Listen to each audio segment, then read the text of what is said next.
Fala, pequeno pôneis! Tudo bem com vocês? Eu sou o Nathan e esse é o canal Física para P10. Estou aqui hoje para ajudar vocês do terceiro ano com as atividades do PET, volume 1, semana 1. Bom, o que vai ter no vídeo? No vídeo a gente vai revisar os principais tópicos de óptica geométrica com 5 questõezinhas, que vão desde fonte de luz até conceitos de refração, tá bom? Bom, vamos lá para a primeira. Responda, é correto afirmar que a Lua é uma fonte de luz? Bom, antes da gente responder, a gente tem que ver o que é uma fonte de luz, né? Uma fonte de luz é tudo aquilo que emite luz, mas essa luz pode ser de produção própria ou não. Toda fonte de luz que produz luz própria a gente chama de fonte de luz primária ou luminosa, como por exemplo uma lâmpada acesa, ou um vagalume, ou o Sol, né, ou qualquer outra estrela, ou fogo, né, como velas, fogueiras, fósforos riscados e tudo mais. Parece meio redundante falar, por exemplo, de uma lâmpada acesa, mas a lâmpada acesa está emitindo luz, ela está iluminando o ambiente. Ela apagada não. Então uma lâmpada por si só, a gente não pode afirmar que ela é uma fonte de luz primária. Depende se ela está acesa ou não. Tá? Tudo aquilo que produz luz própria a gente considera como fonte de luz primária ou luminosa. Tá bom? Bom, mas a gente tem outro tipo de fonte de luz, que é a fonte de luz secundária. É aquilo que não emite luz própria, porém ela emite luz através de reflexão. Então, quais exemplos a gente tem? A gente pode ter uma lâmpada apagada, como é o caso aqui, né? Se ela está apagada, ela não ilumina o ambiente. Então, eu só consigo ver ela se ela for iluminada por uma outra fonte de luz e refletir essa luz. Uma pessoa, qualquer pessoa, a maioria dos objetos são fontes de luz secundária, né? Ou fontes de luz que precisam ser iluminadas para ser vista. A Lua, mas a Lua não ilumina à noite? Bom, a Lua na fase cheia é quando ela é mais luminosa, né? Mas ela não produz essa luz própria. A Lua ela só reflete a luz do Sol, tá? E uma árvore, ou a maioria dos objetos, como eu disse, elas são fontes de luz secundária. Então vamos lá responder rapidinho aqui, né? É correto afirmar que a Lua é uma fonte de luz? Bom, a Lua não é uma fonte de luz primária, porque ela não produz luz própria. Então é uma fonte de luz secundária. Secundária ou iluminada. O nome mais comum é secundária mesmo, tá? Mas os dois nomes são corretos. Então, por que podemos enxergar a Lua? Então, como a gente consegue enxergar essas fontes de luz que não produzem luz própria? O fato delas não produzirem não quer dizer que a gente não consegue ver, né? Elas refletem luz. Então, a gente consegue ver a Lua por quê? Porque ela reflete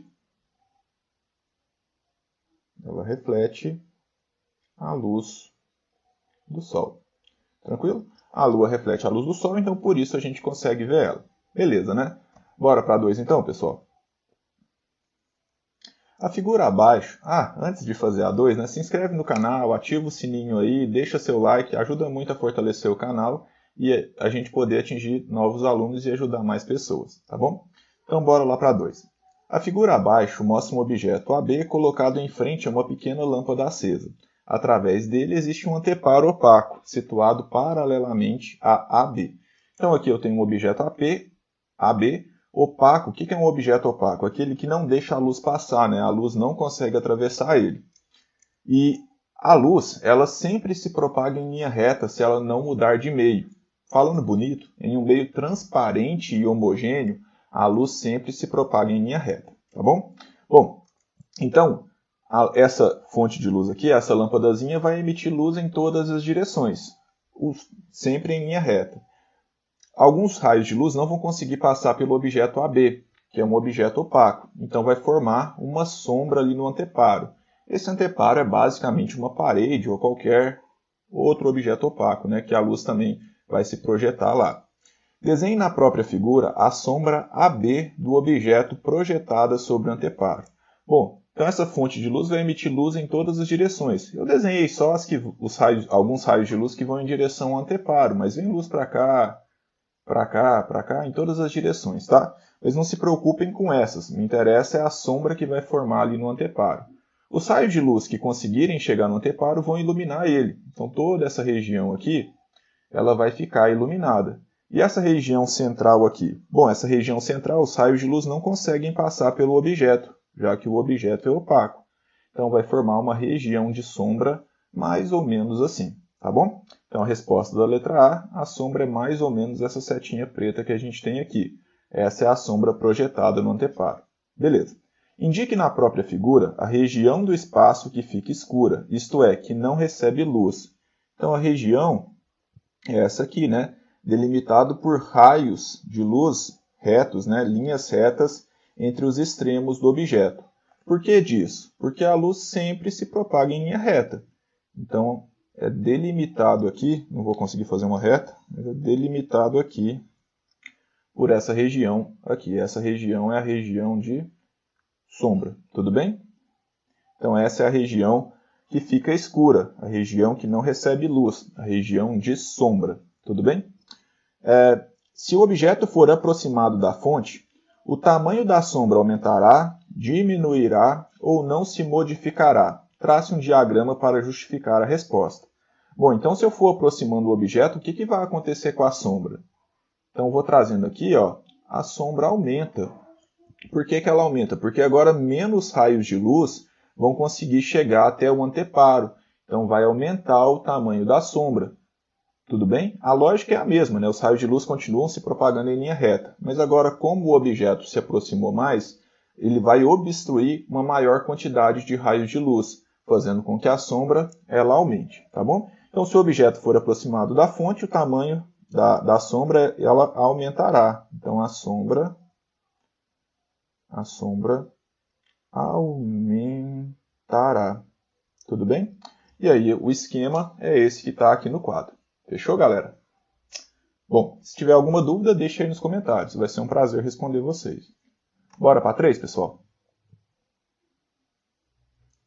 Um professor de física fez uma brincadeira com os alunos colocando uma mensagem de maneira invertida no quadro, para que seus alunos pudessem decifrar o que está escrito. Rafael, muito esperto, colocou a mensagem de frente a um espelho plano, como deve ficar a imagem após ser colocada diante do espelho. Bom, não é só o professor que tem esse tipo de brincadeirinha. No dia a dia, a gente tem uma situação muito similar, que é com veículos tipo ambulância, bombeiros ou polícia, que eles têm a escrita um pouco diferente na parte da frente. Se você prestar atenção, tem uma inversão aqui. Por que disso nesses veículos a princípio? Porque eles têm passagem preferencial, né? Então é importante que os motoristas consigam perceber esses veículos com mais facilidade, ler rapidamente que é uma ambulância e tudo mais. Não sei se vocês já perceberam, o espelho plano, apesar de formar imagens do mesmo tamanho sempre, há uma inversão de direita e esquerda nessas imagens. Então eles escrevem aqui a ambulância de um jeito invertido, para que quando o motorista olhar pelo espelho retrovisor do carro, a imagem formada ela seja invertida, direita e esquerda. Então, quando ele olhar pelo retrovisor, a palavra ambulância vai aparecer certo, porque no espelho plano tem uma inversão de direita e esquerda, tanto letra a letra quanto na ordem das letras como um todo. Toda a imagem ela se inverte direita e esquerda. Tudo bem, pessoal? Bom, então a lógica aqui vai ser exatamente a mesma para a pintura para a escrita que o professor fez no quadro, né? Na hora que eu colocar aqui, a letra A vai ser a primeira a aparecer aqui atrás do quadro, invertida direita e esquerda, depois a letra E, depois a letra D, e assim sucessivamente, né? Cada letra sempre fica à mesma distância, por isso que há uma inversão de direita e esquerda, tá bom? Então, quando eu inverter toda a imagem, vai aparecer a educação muda o mundo, tá bom? Então, como deve ficar a imagem após ser colocada diante ao espelho? A imagem deve ficar exatamente como eu coloquei aqui, né? Ela se inverte direita e esquerda. Isso é uma característica dos espelhos planos. Tudo bem, pessoal? Bom, então a 3 é só inverter, né, todas as letras direita e esquerda. Bora para 4, então? Uma pessoa vai até o Museu de Ciências e numa sala de efeitos luminosos se posiciona frente a diferentes tipos de efeitos, côncavo, convexo e plano. Acredito que esses efeitos aqui seja um erro de digitação e seja espelhos. Então, diferentes tipos de espelhos, tudo bem? Qual situação a seguir representa a correta imagem que é possível essa pessoa obter de si própria? Bom, então aqui eu vou revisar de maneira bem rápida os tipos de espelhos. Então esquece a questão um pouquinho primeiro e vamos lá. A gente tem o espelho plano, que obviamente é plano, né? É uma estrutura plana. E aí a gente tem outros dois tipos de espelho aqui que ele fala côncavo e convexo. O espelho côncavo e convexo, eles são um pedaço de uma esfera, tá? Quando você pica a esfera, pega um pedaço dela, você tem o lado de dentro e o lado de fora, mais ou menos como se fosse uma colher. De dentro você tem a face côncava e de fora você tem a face convexa. Então, quando você olha de dentro da colher, você tem a face côncava, quando você olha da face de fora, você tem a face convexa.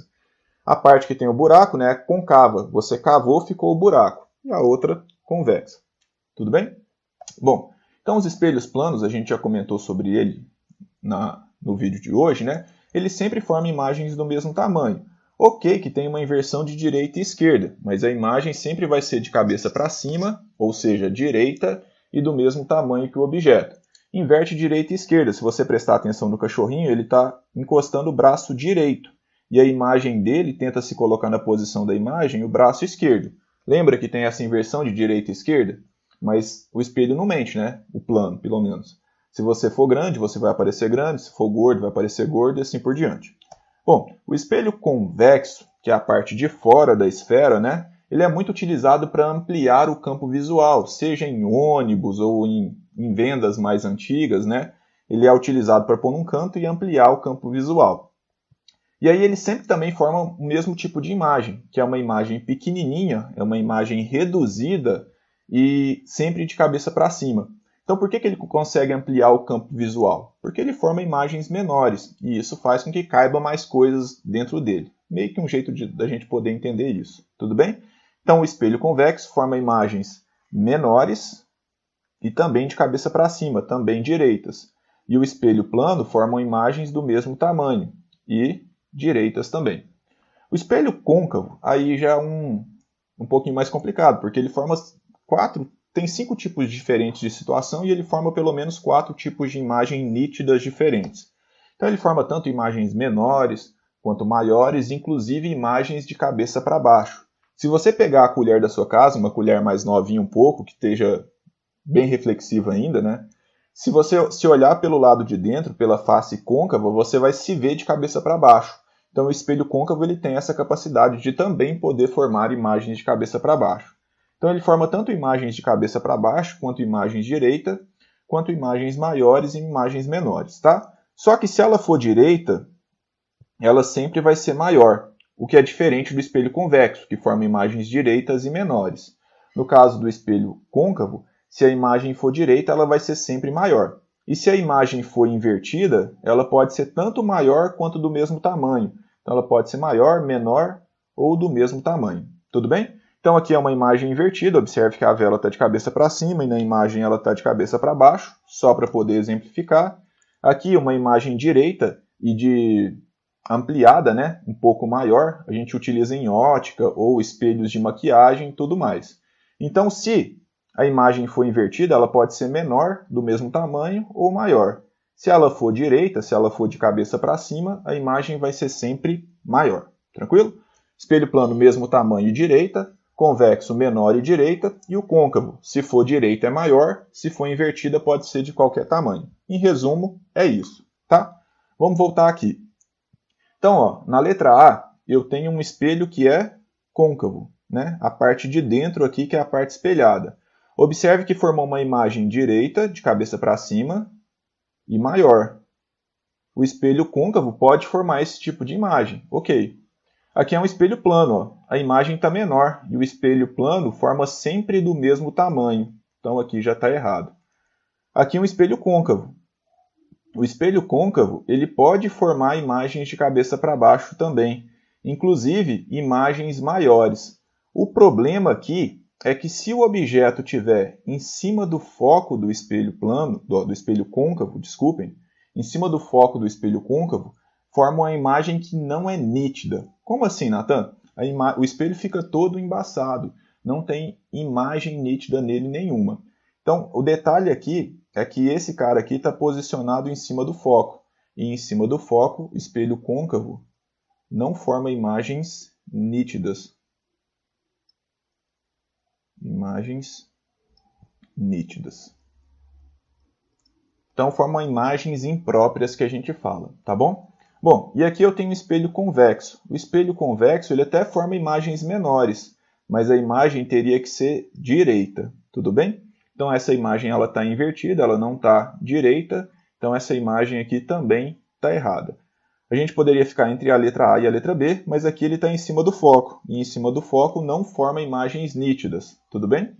Então aqui, quando o objeto está mais próximo que o foco, a imagem é direita e maior. Se ele estivesse antes do foco, a imagem seria invertida, e ficaria cada vez maior, quanto mais próximo eu tivesse do foco, tudo bem? Por causa disso, então, resposta certa, letra A. Bora para a próxima, então? Bom, a última aqui é a questão de número 5. Parte de uma vareta é mergulhada num copo contendo água. Para um observador situado acima da superfície da água, a vareta apresenta o aspecto... Então, ele quer ver como que a vareta fica dentro da água, né? A luz, quando ela muda de meio, ela sofre uma mudança na sua velocidade e, geralmente, ela sofre um desvio associado. Isso faz com que a gente tenha situações parecidas com essa, em que há, né, uma distorção entre o que está dentro e o que está fora da água, uma diferença de posição e até de tamanho do que está dentro de um meio e do que está dentro do outro meio. Nesse caso, água e ar. E por que isso acontece? Isso acontece porque toda vez que a luz muda de meio, ela muda de velocidade, e a luz sempre vai pelo caminho mais rápido possível. O tio vai fazer uma analogia aqui para tentar deixar mais fácil de vocês entenderem isso. Isso não é luz, mas a luz tem a mesma urgência, a mesma pressa para sair de um ponto e chegar até o outro. A luz sempre quer sair o mais rápido possível de um ponto e chegar até o outro. E aqui eu tenho uma situação que funciona da mesma maneira. Imagine que aqui eu tenho dois meios, a areia e a água, e por mais que a divisa não seja exatamente essa, vamos considerar esse pontilhado como a divisa entre os dois meios. E aqui eu tenho um salva-vida boladão que quer salvar as pessoas que estiverem afogando. Vamos supor que esse senhorzinho aqui bebeu demais e tal, estava de ressaca e não conseguiu nadar muito bem e está afogando lá. O salva-vidas quer chegar lá o mais rápido possível. Mas há de vocês concordarem comigo que por mais que o salva-vidas seja um bom nadador, ele vai mais rápido na areia do que na água. Então, por mais que ele queira chegar o mais rápido possível lá, na areia ele consegue mais rápido do que na água. Então, na areia, ele vai com velocidade maior e na água com velocidade menor. Então, o caminho mais rápido para chegar até a vítima não seria a linha reta. Seria um caminho diferente. Ele iria mais pela areia e iria menos pela água. Você vai pensar, pô, Nathan, mas aí a distância é maior. A distância é maior, sim. Mas como ele vai diminuir a distância na água, por mais que a distância na areia fique um pouco maior, ele vai mais rápido na areia. E assim ele consegue chegar mais rápido à vítima do que se ele fosse por esse caminho vermelho, do que se ele fosse por essa linha reta. Então quero que vocês associem que a luz sempre vai pelo caminho mais curto, mais rápido possível, e não pelo caminho mais curto. E aí, para ela ir pelo caminho mais rápido, ela sofre essa quebra aqui, essa quebra que é conhecida por refração, a consequência da refração, da mudança de meio e mudança de velocidade da luz.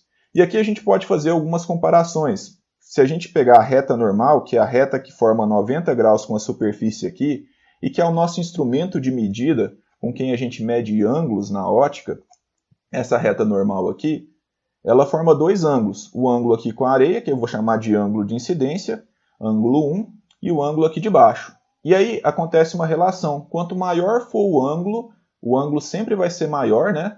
Onde a velocidade for maior. E quanto maior for a velocidade, maior vai ser esse ângulo aqui. Então, por que eu estou falando disso? Eu quero que vocês entendam que toda vez que a luz mudar de meio, ou a maioria das vezes que a luz mudar de meio, ela vai sofrer um desvio. Esse desvio acontece porque a luz sempre vai pelo caminho mais rápido entre dois pontos, tá bom? Bom, tem só um caso em que a luz não sofreria desvios, que seria se a vítima estivesse afogando bem aqui, bem em frente ao salva-vidas. Quando isso acontece, o caminho mais curto coincide com o caminho mais rápido, e aí a luz não sofre desvios. Apesar de ainda assim ela sofrer uma refração, ainda assim ela sofrer uma mudança na sua velocidade, aqui ela não sofre desvios, porque o caminho mais curto coincide com o mais rápido, tá bom? Bom, reforçando aqui, A luz que sai do peixe, quando for passar aqui para fora, ela vai sofrer uma mudança na velocidade. E essa mudança na velocidade vai fazer uma mudança no seu caminho, de forma que o seno do ângulo fique proporcional à velocidade. Então, onde a velocidade for maior, o ângulo vai ser maior. A luz se propaga mais rápido no ar do que na água. Para ela é mais fácil se propagar no ar do que na água. Então, o ângulo aqui com o ar fica maior. O ângulo aqui com o ar ficando maior, o raio de luz que chega aos meus olhos é esse aqui. Meu olho, ele detecta esse raio de luz. Então, ele imagina que o objeto está aqui em cima. Ele vê o peixe como se ele estivesse aqui em cima, e não de fato onde o peixe está. Então, o nosso olho detecta só o raio de luz que chega nele, né? Então, ele vê o objeto como se ele estivesse aqui em cima, tá? E é por isso que a gente deve admirar os caras que pescam de fora da água com arco e flecha, por exemplo, né? O que eles estão vendo não é de fato onde o peixe está. Então ele tem que fazer esse cálculo mental e atirar a flecha um pouco mais para baixo de onde ele está vendo o peixe, tá? O que eu quero falar aqui é que o objeto, quando o objeto está no meio mais refringente, quando ele está no meio em que é mais difícil da luz se propagar, que a gente vê a imagem mais próxima da divisa dos meios. A imagem se aproxima da divisa dos meios, ela sempre fica mais próxima aqui. Bom, então agora vamos responder essa questão aqui. O bastão, ele estava em linha reta aqui, né? Beleza, o bastão estaria assim. A parte que está dentro da água, a luz sofre um desvio, e a formação de imagem faz com que cada parte do bastão se aproxime da divisa dos meios. Então essa parte que está aqui, ela fica mais para cima. Essa parte que está aqui, ela fica mais para cima. Essa parte que está aqui, ela fica mais para cima. E essa parte que está aqui fica mais para cima. Fazendo com que a quebra do bastão seja mais ou menos assim. Esse em vermelho, que é melhor representado pela letra C de coisa fácil. Tranquilo, galera? Bom, o vídeo de hoje foi esse. Espero que vocês tenham gostado. Se gostaram, se inscreve no canal, compartilha com seus colegas aí para que eles também possam assistir. E a gente se vê no próximo vídeo, tá bom? Forte abraço, galera. Feliz Natal para vocês. Até mais. Tchau.